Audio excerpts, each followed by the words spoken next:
Assalamualaikum warahmatullahi wabarakatuh. Bismillah, alhamdulillah, assalatu wassalamu ala rasulillah wa ala alihi wa sahbihi wa mawalah, la khawla wa la quwata illa billah. Amma ba'd. Syukur alhamdulillah pada kesempatan yang berbahagia ini kita bisa berdiskusi tentang materi agama Islam 1 MKWU Universitas Airlangga, semangat excellent with morality. Tema kita pada hari ini adalah mengintegrasikan iman, Islam, dan ihsan dalam membentuk insan kamil.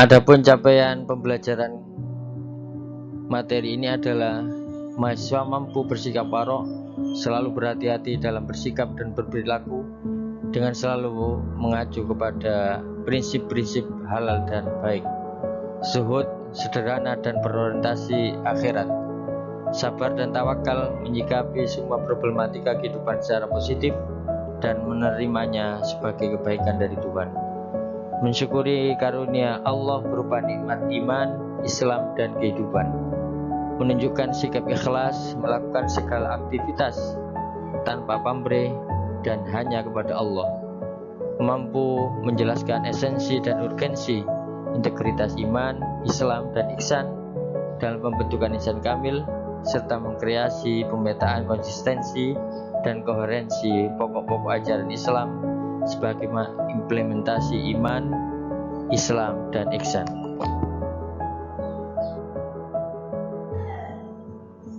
Sebagai perenungan, kami ingin berdiskusi dengan adik-adik mahasiswa yang terkait satu, buatlah uraian koherensi antara zakat, zikir, dan iktikaf sebagai bagian dari hablum minallah dengan kerja-kerja sosial sebagai bagian dari hablum minannas.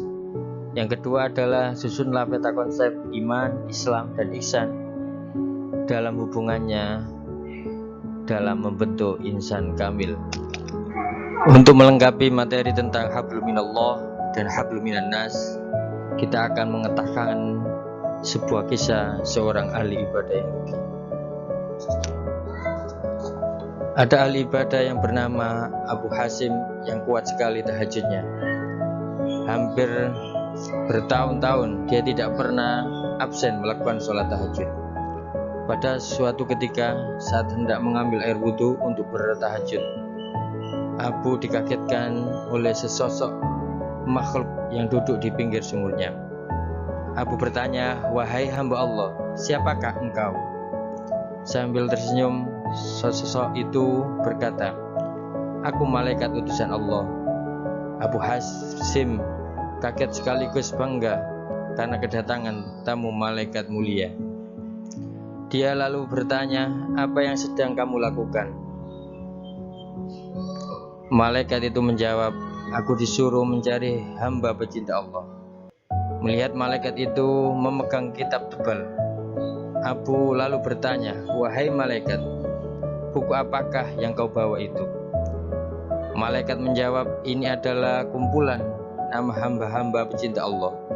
Mendengar jawaban malaikat, Abu bin Hashim berkata dalam hati,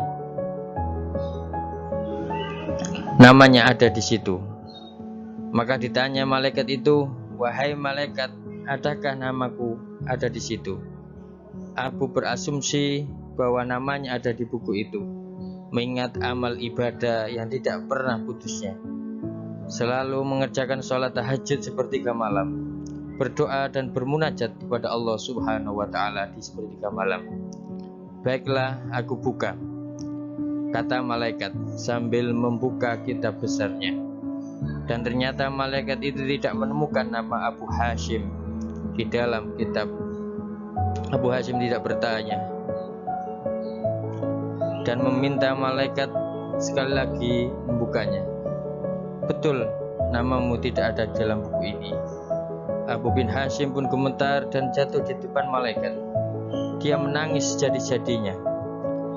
"Rugi sekali diriku yang selalu tegak berdiri di setiap malam dalam tahajud dan bermunajat tapi namaku tidak termasuk golongan para hamba pecinta Allah.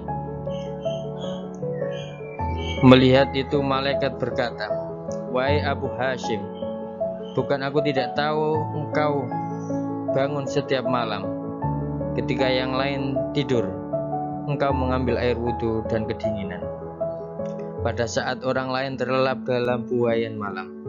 Tapi tanganku dilarang Allah menulis namamu. Apa yang menjadi penyebabnya?" Tanya Abu bin Hashim. "Engkau memang bermunajat kepada Allah, tapi engkau pamerkan dengan rasa bangga kemana-mana dan asik beribadah memikirkan diri sendiri.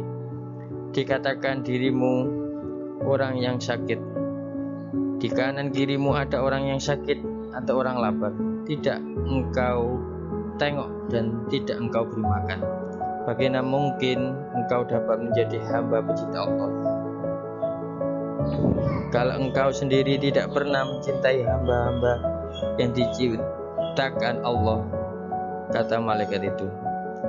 Abu bin Hashim sendiri disambar petir di siang bolong. Dia tersadar hubungan ibadah manusia tidak hanya kepada Allah semata, yaitu hablum minallah, tapi juga ke sesama manusia, hablum minannas, dan alam. Dari kisah di atas kita bisa mengambil kesimpulan bahwa hablum minallah, hubungan kepada Allah Subhanahu wa taala melalui ibadah, ritual, harus bersimultan, harus bersinergi dengan hablum minannas, yaitu ibadah sosial. Kita tidak bisa mengatakan bahwa ibadah ritual itu di atas segala-galanya dan ibadah sosial berada di bawah levelnya. Karena ketika kita beribadah kepada Allah Subhanahu wa taala, tentu kita akan berhubungan dengan makhluknya. Ketika kita berbuat riya, maka tentu pameran kita, kesombongan kita itu berhubungan dengan manusia. Karena itu marilah kita berdoa kepada Allah Subhanahu wa taala. Mudah-mudahan kita bisa mengambil pelajaran dari kisah ahli ibadah yang rugi.